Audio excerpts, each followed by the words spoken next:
Well, good afternoon. Hello, I'm Susan Shirk.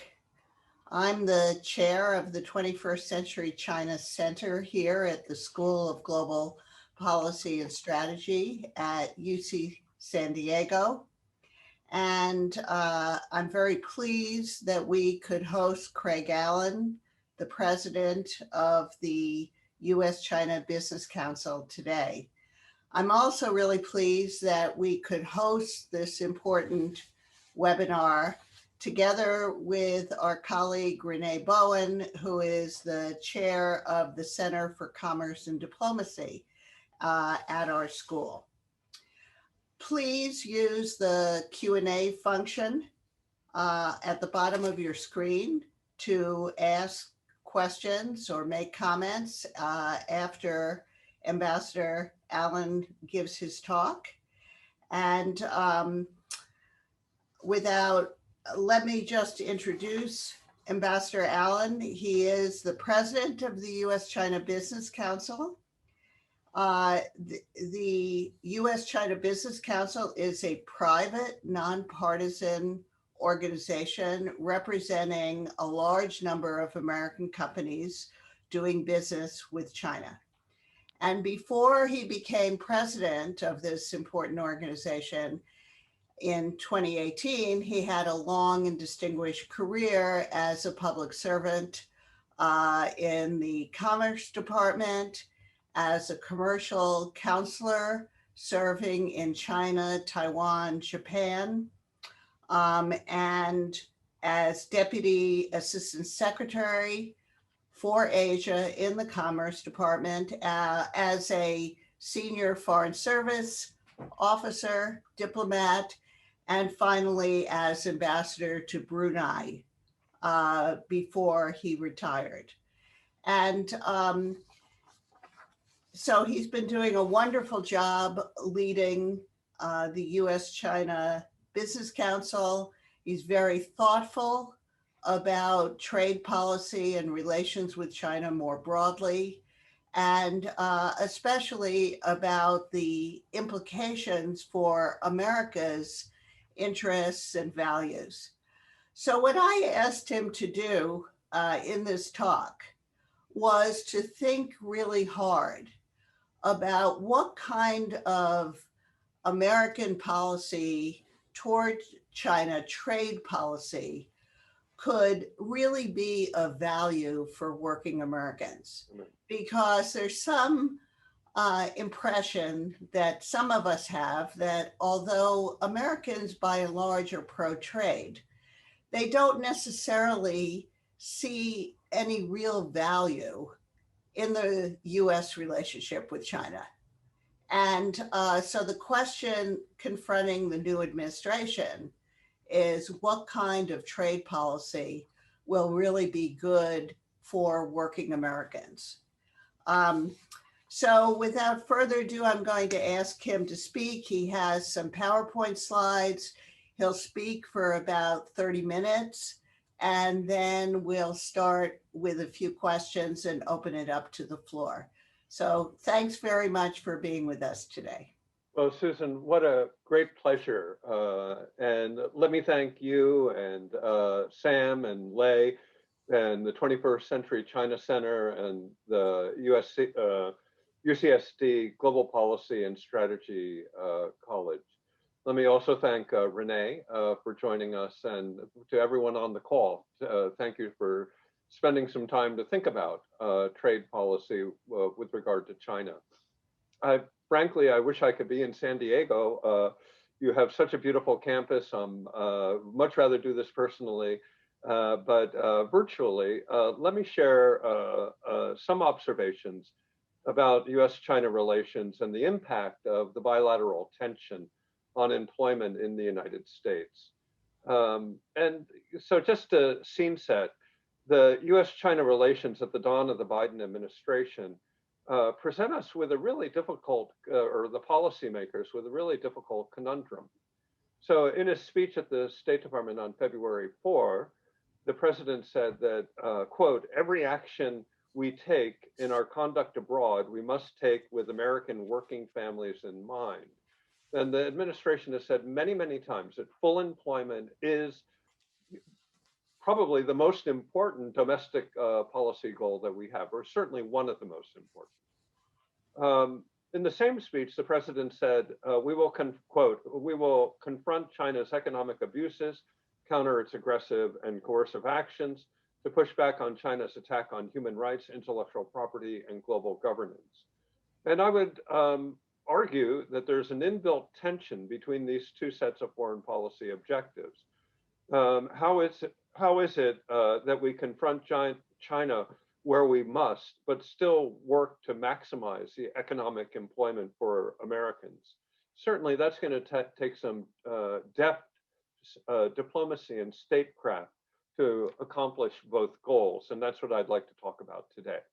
And I have some 10 specific policy suggestions I'd like to make on maximizing employment in the US by leveraging China's growth without compromising any of our geopolitical or diplomatic objectives. But before talking about that, I have a few very large caveats. The first caveat is that the correlation of trade policies to specific outcomes in the labor market is in fact very weak. President Trump, for example, pursued a protectionist policy, trade policy, yet employment before COVID was very strong. President Trump was on track to add 9 million new jobs during his first administration. But that is almost entirely due to loose fiscal and monetary policy. The point is that trade policy does have an impact on employment, which we will discuss today, but it's relatively small, the tail being wagged by the dog, if you will. My second caveat is that future technological change will obviously impact the US labor market in ways that are impossible to predict. The future of autonomous driving, for example, will have a far larger impact on employment in the US than trade policy. But technological competition is also a key element of US-China relations. And I'll say more about China's policies of self-reliance and self-strengthening in a bit. But we need to note that technological change is driving this very rapidly in ways that we cannot predict. The third caveat about US trade policy and China relations is that we can't really make firm conclusions without taking into account distortions in China's domestic macroeconomy. Wen Jiabao in 2007 famously said that China's economic growth was, quote, unstable, unbalanced, uncoordinated, and unsustainable, end quote. Premier Wen's observation is probably as true now as it was when he said this. And there are, of course, profound implications for policymakers around the world. So let me try and summarize this just real quick. Household consumption in China today is less than 40% of total GDP. This is in contrast to about 60 to 70% average in OECD countries. So from a comparative perspective, China hugely oversaves and overinvests in often uneconomic infrastructure at the expense of family consumption. This drives overcapacity, overinvestment, and implicitly subsidizes exports at the expense of Chinese workers, consumers, and China's foreign trade partners. The good news is that the Chinese government recognizes the imbalances, and they've articulated an intention to address the underlying issues by expanding consumption and expanding the middle class. So we should all watch the National People's Congress in March, when I expect we'll learn more about, quote, dual circulation, unquote, and the state's plan to expand consumption as a percentage of GDP. Will these policies be effective in growing the middle class and raising consumption? Will they be WTO compatible? What will be the impact of dual circulation on China's trading partners? The transition from an economy based on capital investment and net exports to one based on domestic consumption is a really difficult process that is going to require moving as much as 2 or 3 percentage points of GDP from overinvestment to consumption for perhaps the next 10 years if China is to escape Wen Jiabao's unstable, unbalanced, uncoordinated, and unsustainable paradigm. So, having recognized the primacy of macroeconomic adjustments in China and also in the United States, where we have our own adjustments to do, let me move on to trade policy. Notwithstanding the importance of the macroeconomic adjustment and changing technology, trade policy will have a very large impact on employment. Future economic historians are going to look back at the Trump era with tremendous interest for its many innovations in trade policy. The last 4 years will provide a cornucopia of evidence on the costs and the benefits of tariffs and other trade policies.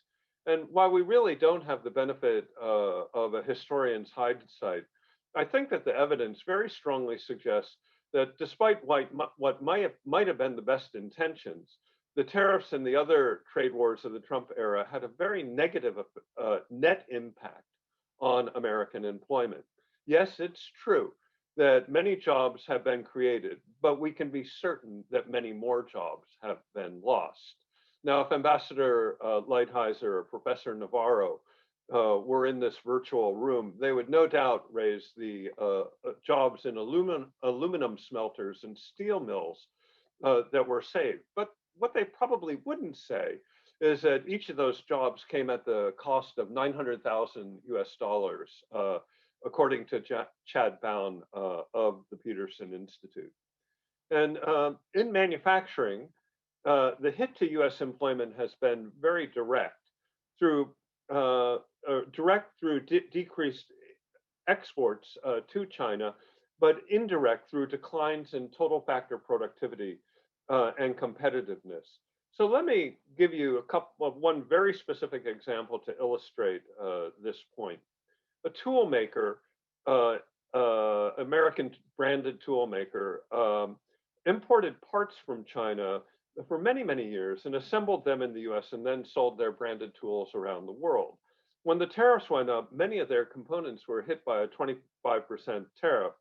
And it took them all years to find alternative suppliers at a good price, and that process is still going on.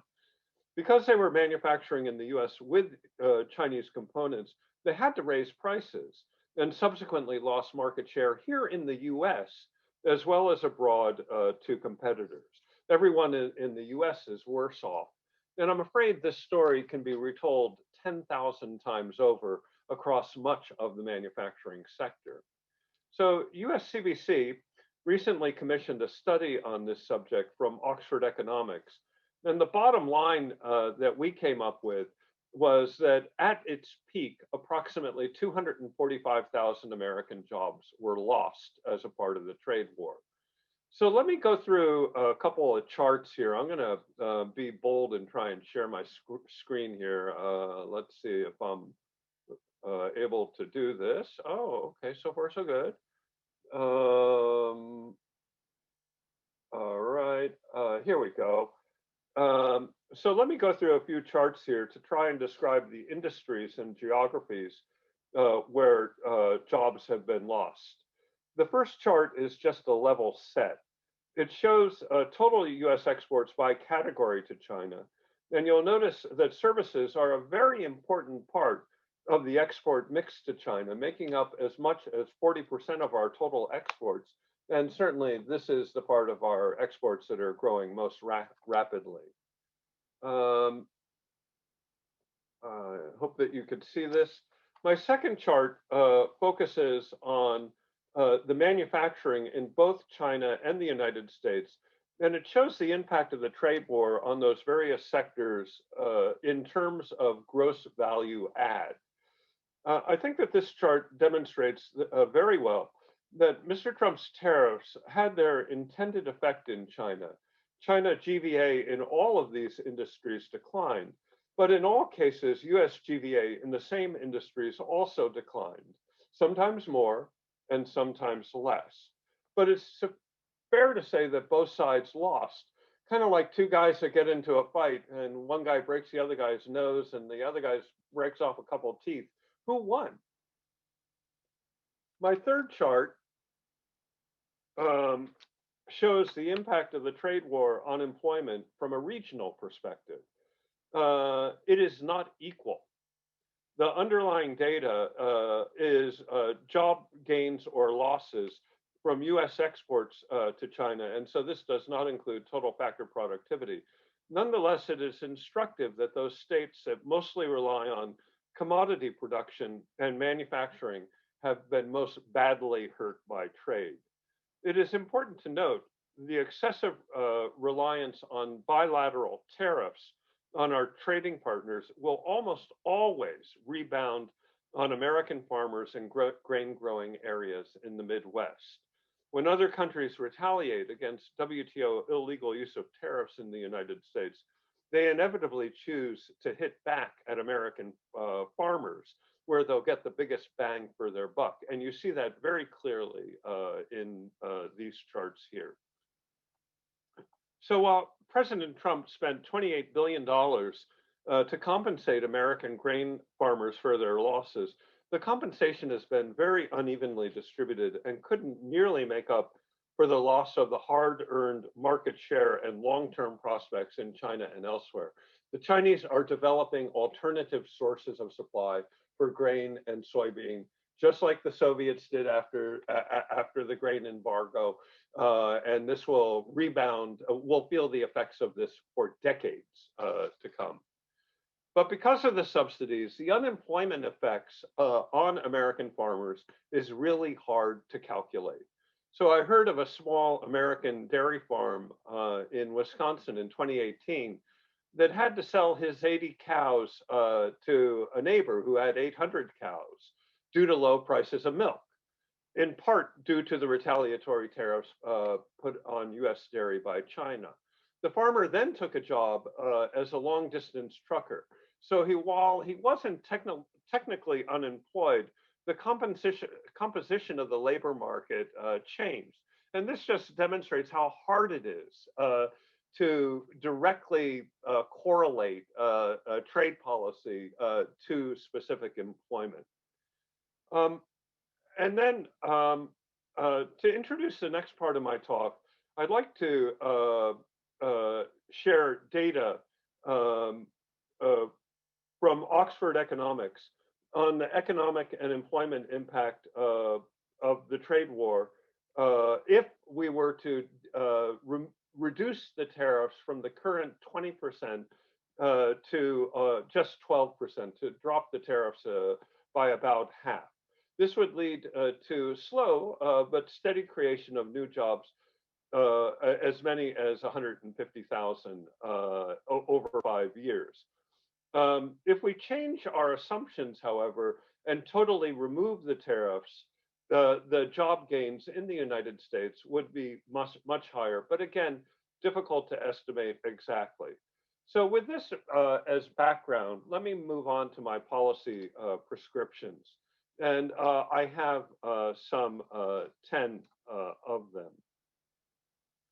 First, I think that the US and China really need to reinstitute a forum to discuss the really critical macroeconomic issues that impact the well-being of the other. There's an urgent need to dialogue and to understand and perhaps shape the macroeconomic decisions that will be made by China that will impact employment in the United States.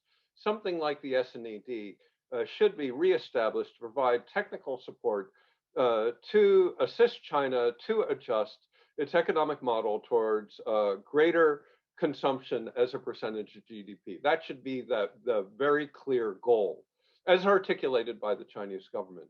Alternatively, we could consider more narrow technical dialogues revolving around specific problems. And there are many here that are associated with that escaping the middle income trap or increasing consumption. how to address and wind down overcapacity in industries in China, how to improve the China social safety net so Chinese citizens don't feel that they need to save 60% of their income. Does China prepare for an aging society? How does China correct the misallocation of capital to SOEs? How does China correct the corporate governance of them to ensure that they pay their fair share of their profits to the treasury? How do you get greater transparency for government subsidies to ensure WTO compatibility? And while it's not really, it's a Chinese domestic subject, but it impacts savings and therefore trade greatly. How do you abolish the hukou system? It needs to be addressed. It's not a trade issue, but you can't solve the trade issues without addressing these problems. Another reason why we need this macro discussion with China is that, in my view, we need to change the bilateral conversation from protectionism and containment of the Trump administration. And we need to move on to have a more realistic and pragmatic conversation about ensuring that China's rise is peaceful and not deleterious to its neighbors and trading partners. How do we square a state and a party-run economic system within a global system as envisioned by the WTO? These are big questions and not easy to answer, and there are no easy answers. But talking is better than not talking. My second, suggestion is that we really need to fully implement the phase one deal. Phase one has many critics, and they note that China has met only approximately 60% of their purchase obligations in their first year. But I'll note, as this graph shows, the our exports in 2020 from January to December, that our exports have done very well, and they're on a good trend, and this is directly as a result of phase one. Let me go on. Now, phase one has had varying results. On the agriculture side, they've done pretty well. Manufacturing less well, and in energy not as well, mostly due to energy prices rather than the numbers of molecules that have been exported. And let me just go one more. This is the percentage of the purchases that the Chinese committed to make at 100%, that is, compared to what they actually did make. In agriculture, they made 81% of their purchases, in manufacturing 56, and in energy 37. There's a fourth category, services, that are not on here, and undoubtedly that was a disaster as a result of COVID. And I want to thank the Peterson Institute for these numbers. And indeed, let me just do a sidebar here. If you look at the Peterson Institute website today, they came out with beautiful graphics, very sophisticated, exactly on this subject. So I commend that to you. But let me go on and say that the Chinese government has said until now that they fully intend to meet their commitments under the deal. And I think that we really have to insist that they do so. USTR, DOC, DOE, and DOA should initiate negotiations to understand how the Chinese will do that, and make that a predicate for our for smooth sailing. Later, we have to implement our commitments, and this deal runs another year, and so that rapidly upward sloping graph, I think if we if we continue the deal, we could expect that graph to continue going up, which will bring much needed jobs to the United States in 2021 and throughout the rest of the year. So let me go on. Third, we need to begin negotiations on a phase two agreement to be completed prior to the expiration of phase one. a target date set for completion could be when President Biden and President Xi meet on the virtual margins of the APEC meeting in New Zealand, which will be held November 10 through 13. That's about the right amount of time. The issues that were not resolved in 2019 for the phase one agreement are state-owned enterprises, subsidies, industrial technology policy, and cyber. And while all of these are difficult issues, the Chinese side has indicated that it wants to discuss the problems. The recent China-EU comprehensive agreement on investment led to modest improvements in SOEs and subsidies. We could build on previous talks between the US and China on the bilateral investment treaty, which the discussions ended there in 2017. We could also reach back to the Obama-Xi agreement on cyber and pick up these negotiations again. And while they're all going to be difficult, incremental progress can be made. We'll never get to perfect, but incremental progress should not be undervalued. The new administration might not wish to use the Trump nomenclature. You don't have to call this phase two.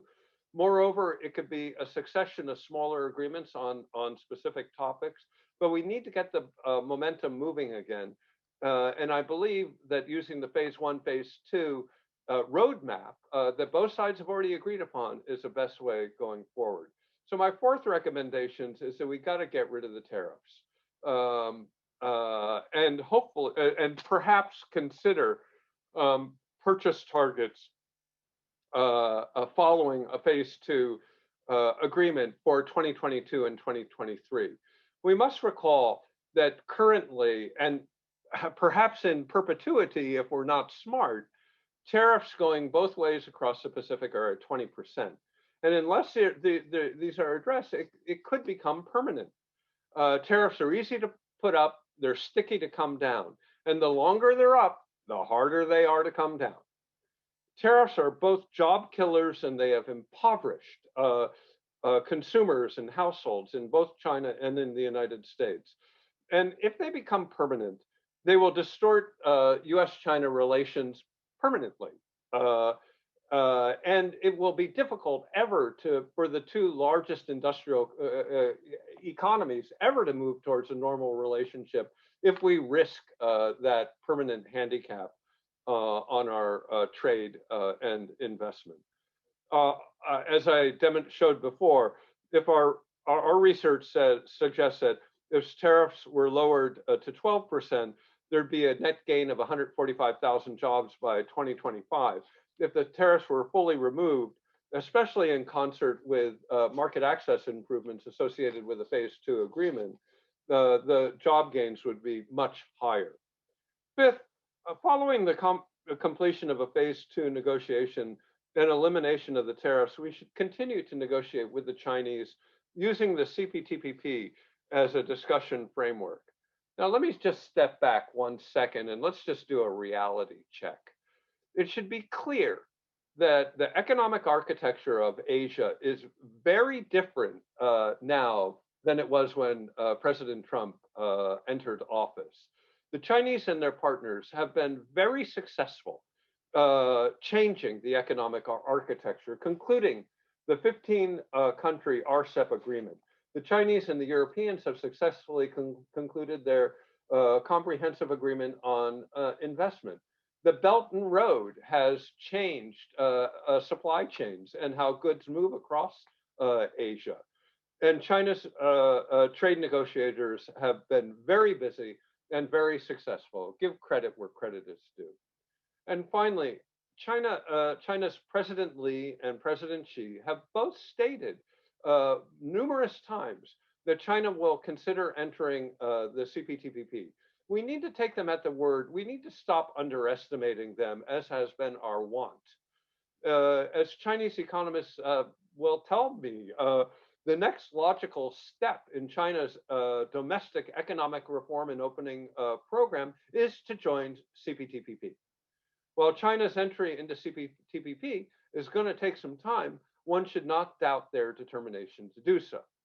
While it's not politically feasible right now to ask USTR designate Catherine Dai to consider negotiating U.S. entry into the CPTPP, that perception will change dramatically if the Chinese appear to be moving to join the agreement without us. If the Chinese do join the agreement without America joining the agreement, we will be locked out of Asia, the world's fastest growing market. This would be a historic turning point in American history, and it would be difficult to recover. To hedge from this risk, it just makes sense for the two world's largest economies to talk to each other in terms of the rules associated with an agreement that they both one day may join. The CPTPP is largely based on US trade law, and it is almost perfectly, not completely, complementary with USMCA. And so while I admit that this recommendation is longer term, at minimum second half of the Biden administration, and that I admit also that we can't know the employment effects of joining the CPTPP. You need a strategy to move forward. And in my view, talking with the Chinese in discussions structured around the CPTPP is in America's long-term interest. My next three recommendations are much more short-term, and to be honest, they lie outside of the remit of traditional trade diplomacy, but they would have immediate and quantifiable benefits for American workers. So, six, in preparation for the post-COVID world, we should move immediately to remove offensive visa restrictions against CCP members and their families, and facilitate a return, facilitate an increase in Chinese tourism to the United States in the preparing for the post-pandemic era. As you may recall from my previous slide, travel and tourism in the United States is our single largest export to China, worth as much as $30 billion a year prior to COVID-19.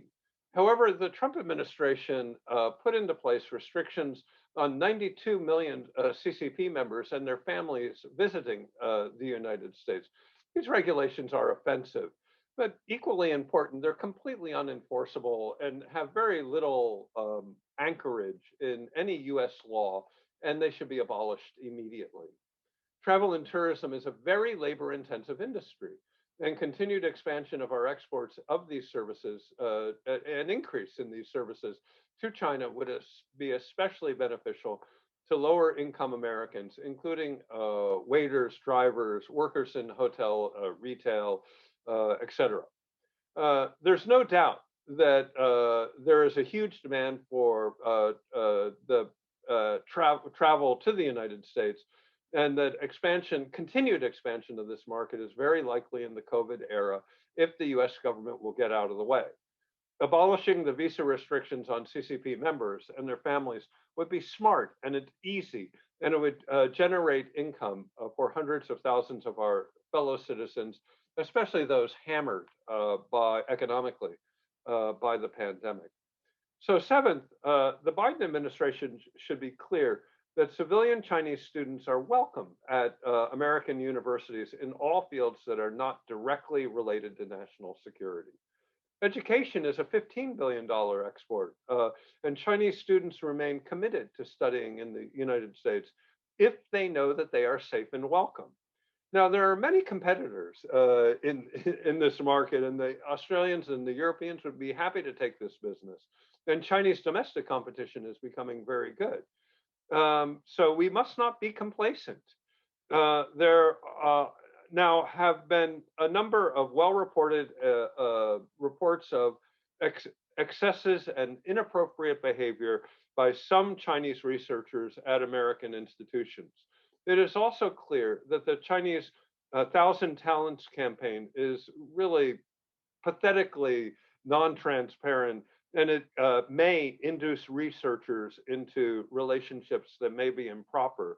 But it's also true that our excesses in response to these problems have led to unfair treatment of hundreds, if not thousands, of individual Chinese and Chinese American academics and researchers. Now, universities and research institutions are dealing with the problem by tightening up their governance reporting and ethical procedures, which I think we all really welcome, while maintaining academic freedom and expanding collaboration at the technical exchange with Chinese civilian counterparts. So I think that the academic institutions need to tighten up, and it's within each academic institution's remit to govern itself appropriately. But when we're comfortable there, we should expand our collaboration with Chinese academics, researchers in all fields outside of the military. Eighth, we should welcome Chinese investment in the United States in all industries and localities that do not have clear national security implications. Now, when you look back at U.S. economic history, going back centuries, we've always had an open capital account. We're Americans, of course we have an open capital account. And always we have used investment as a way to balance trade surpluses.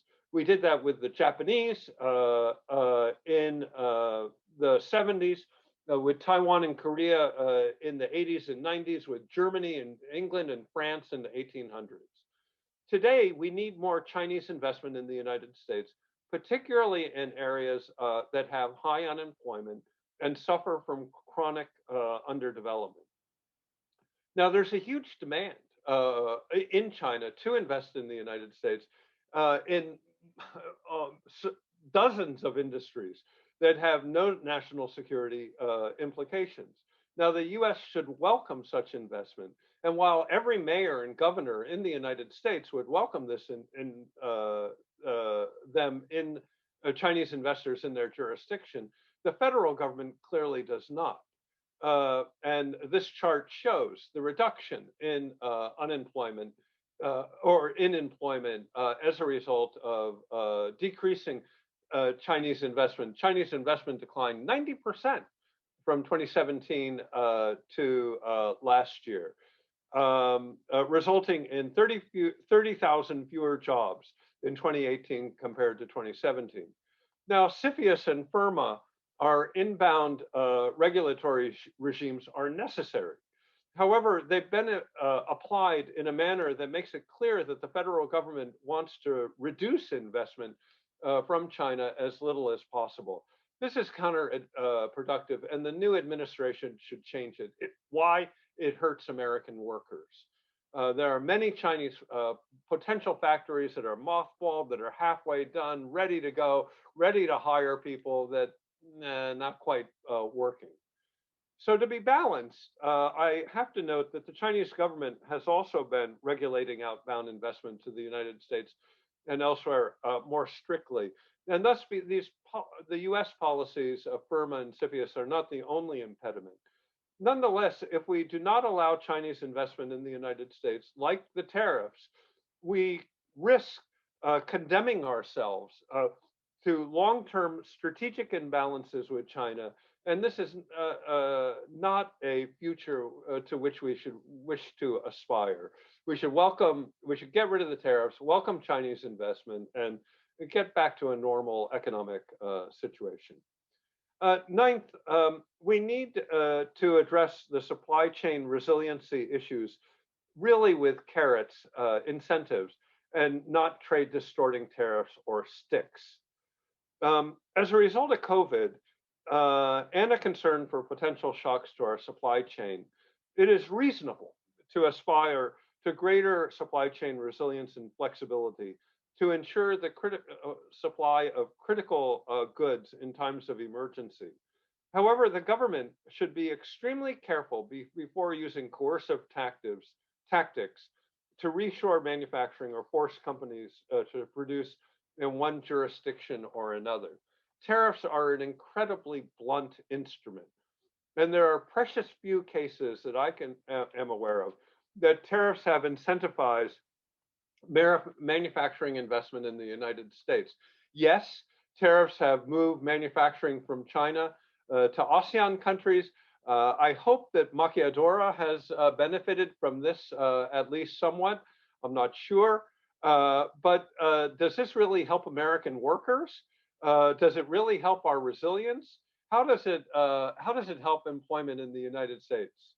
If the U.S. government wishes to induce companies to invest domestically, it should provide WTO compliant incentives to this end and allow companies to make decisions on where they want to buy what. Finally, it is imperative, in my view, that we address the challenges of data and export controls and technology policy in a more comprehensive manner, preferably in alignment with our friends in Europe and in Japan. In my view, technology is by far the most important and difficult element of the bilateral relationship, especially over the longer term.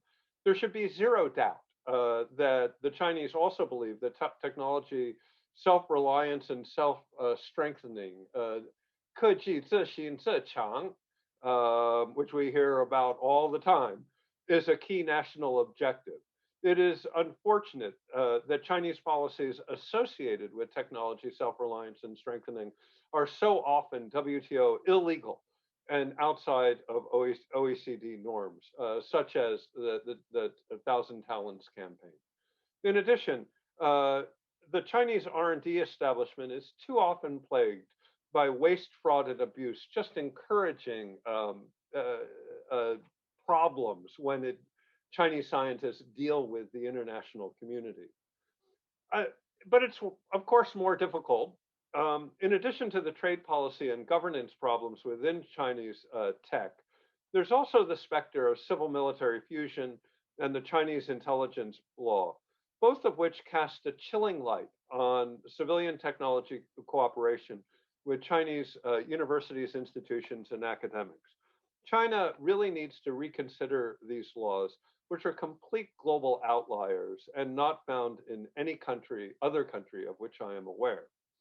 So without being naive, I think that there is some degree to which international negotiations and better bureaucratic hygiene could lead to China transitioning from playing kind of a more predatory catch-up role in the global economic innovation ecosystem to playing an integrated, trusted partnership role with the other great research countries in this global innovation ecosystem. That is a goal to which we should aspire. And it is in the interest of Chinese civilian institutions to better integrate with those global R&D norms, values, and procedures. So as this problem is so critical and multidimensional, I strongly endorse the idea of a new office in the White House to coordinate global technology and data policy. The first job is to create coherence within the US government. Currently, there are some 12 agencies, probably more, dealing with these problems, but not necessarily coordinated. And sometimes the left hand doesn't know what the right hand is doing. And I think that help from direction, coordination from the White House would be very, very welcome. In addition, that office could much better coordinate with our allies. Who are our allies going to talk to about these problems, if not somebody in the White House? And the office could negotiate with the Chinese and others on the rules of the road for technology cooperation, the rules of the road for technology competition, and most importantly, the mechanisms to enforce those rules. So the Europeans had recently put forward a proposal to form a transatlantic trade and technology council. And I think that this would be a great start. So I would also highly like to commend Susan and all of the work that you and your colleagues, Peter Cowie and many others, have done in this area. And I keep a copy of your report on my desk here, and I'd love further to work with you more on that. But this is the central, technology is the central question of the relationship for the rest of my lifetime. I think that the US side needs to have a coordinator in the White House to help better lead this negotiation. Perhaps that could come from the National Science Foundation, the president's science advisor, but it would have to be a beefed up role. Not sure about the bureaucratics. So in conclusion, I've tried to outline here 10 ideas that would help to grow employment in the United States over the short, medium, and longer term without prejudicing our overall geopolitical and diplomatic challenges in China. In an ideal world, we would be able to enumerate exactly the economic impact of each of these items on a complex and dynamic American labor market, but it's not an ideal world. It's impossible to be precise about these numbers. Nonetheless, I am confident that the 10 policy recommendations that I've made will lead to a much healthier American economy and myriad job opportunities for American citizens. The United States and China have a complex security and economic relationship, but we must change the overall dynamic of the relationship to be more competitive and less confrontational, mindful of both our security and our economic needs, and bridging these two worlds whenever possible. And I hope that these are some ideas that are worthy of consideration. Susan, thank you very much.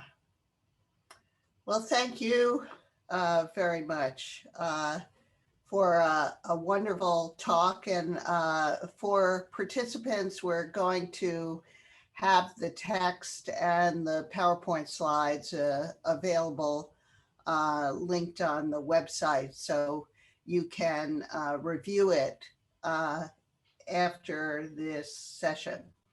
So, Craig, we don't have a whole lot of time. I'm just going to ask one quick question and then one or two from the floor. When I look at your recommendations, I'm struck by the ones related to tourism, to Chinese students, and to Chinese investment in the US. They require no negotiation with China at all. They simply, these are things that the United States can do unilaterally. And and they would be job creating. So the question I have, I guess, is why are our domestic interest groups, including labor groups, universities, why aren't we lobbying harder for the Biden administration to reverse the measures that have been taken over the last 4 years, largely because the China security threat seems to loom so large, and the political ideological threat, system threat. So why are we not seeing more demand for changes on tourism, students, and Chinese investment? Yeah, thank you, Susan. I think that that there are kind of three different sets of interest groups here. I would commend the universities for what they've done, and the most important thing is tightening up on some of the ethical and rules of contracts and other rules of engagement. And so I'm hopeful that that will be effective.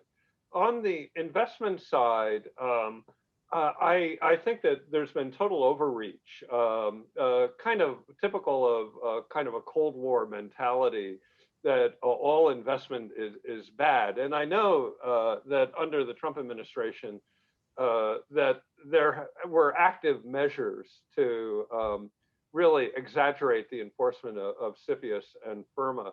So I think that there's a course correction there that can be made given the Biden administration's call for jobs. And maybe we could make that more explicit.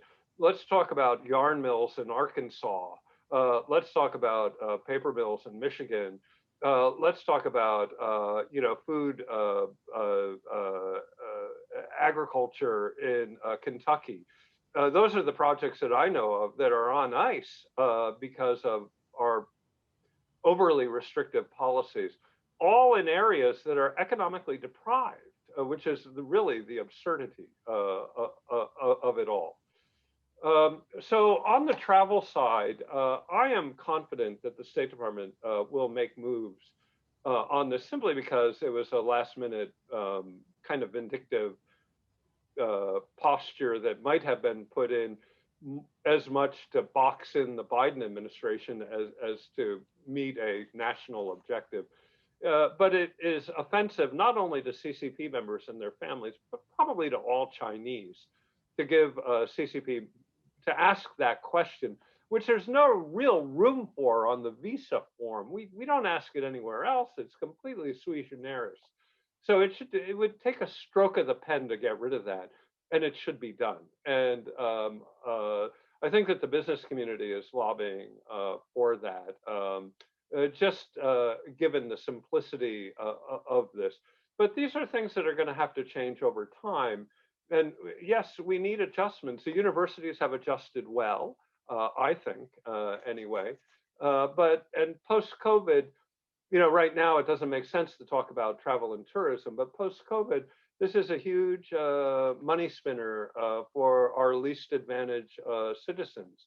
And in my view, let's get back to first principles and take care of it. A few people ask about reviving the WTO.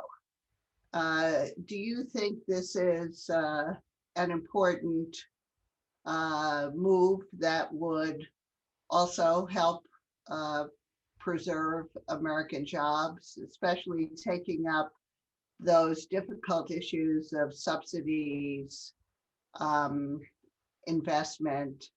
Do you think we should try to get the WTO to expand to address those kinds of issues now? Or do you think that we need to create other multilateral or bilateral approaches on those issues? So the Trump administration had a very much unilateral and bilateral approach to China. And we very much underutilized the regional and the multilateral. And it's like a carpenter who takes only a hammer and uses a hammer when he should use a saw or a screwdriver. It just didn't work very well. So we need all of the bilateral, unilateral, multilateral tools. And in this regard, I think that the CPTPP is a stepping stone to WTO reform. WTO reform is a huge, massive undertaking with where there has to be a consensus of 184 members, and that doesn't work very well. But the CPTPP, based on U.S. trade law, interstate trade law for the most part, and enshrined in USMCA, is an excellent stepping stone to that. Also, there's a trilateral between the EU, Japan, and the US, which has proven to be very helpful. And that's why another reason why I really like this transatlantic trade and technology discussion, because maybe we could take some of the TPP ideas, which were also discussed in TTIP, and I think not universally accepted, but with some degree of consensus. And then ultimately, if we were able to get U.S., Japan, Europe consensus, broaden it out from there, hopefully in accordance with CPTPP. But CPTPP is the kind of the best mechanism going forward. The UK wants to join. The Koreans and the Filipinos and the Indonesians are interested. Our former negotiating partners, in my view, will welcome us back with flowers. We need to get trade promotion authority, and this is too difficult right now. It is a longer term prospect, perhaps the end of the Biden administration or going in to the next administration. Right now, there's not a political appetite for it, but it's something that we should be working for under the surface, kind of like the duck pedaling with nothing moving on the surface, but a lot moving under the surface. Okay. How Another question from the audience is, do you have any specific recommendations about CFIUS reform? Of course, CFIUS is the interagency process to review foreign investment in the United States. I think that that CFIUS and FIRMA are needed. That's the first thing. I think that that the way that they have been implemented, kind of the big hairy thread out there without things being specifically said, is really the unfortunate thing. And I think that an articulation by the Department of Commerce or the Department of State that, yeah, outside of geopolitical areas, we welcome Chinese investment and let's go after it. Again, I mentioned the yarn factory in Arkansas, the catfish, Chinese catfish, Asian catfish processing facility on the Ohio River in Appalachia. There's a ton of basic industry and agriculture and natural resource and real estate that has no conceivable impact, but it's been tarred by this broad brush, and that is to the detriment of our most impoverished regions and peoples, and it's something that is unnecessary and very unfortunate. I think that. Well, let me ask you one last question because we're running out of time. Please. How much of a hurdle, one of our audience members asked, how much of a hurdle will the Xinjiang problem be to resolving trade issues between the US and China? So I think that this is a big problem. I think that new legislation will pass, which will essentially ban imports to the U.S. if there is anything in that from Xinjiang. I would give that about a 99% chance of passing. Now, that's sort of like the Chinese passing a law banning imports from a particular American state. Now, how do you do that? And what are the WTO implications of that? Now, the Chinese, I think, are recognizing that this is a big problem. And recently, we have been advocating that they open up Xinjiang to labor inspections or other inspections, journalists, UN rights observers, and whatnot. And actually, over the last week or so, they've been talking about that, I think out of concern for the Olympics. And also out of concern for the comprehensive agreement on investment with the EU. So I'm hopeful that we won't have to pass this law because it could be an unprecedented hindrance on global commerce when we start blackballing, if you will, an entire province. If we do that, the Chinese could do it and anybody could do it. And then global trade will be really in a bad way.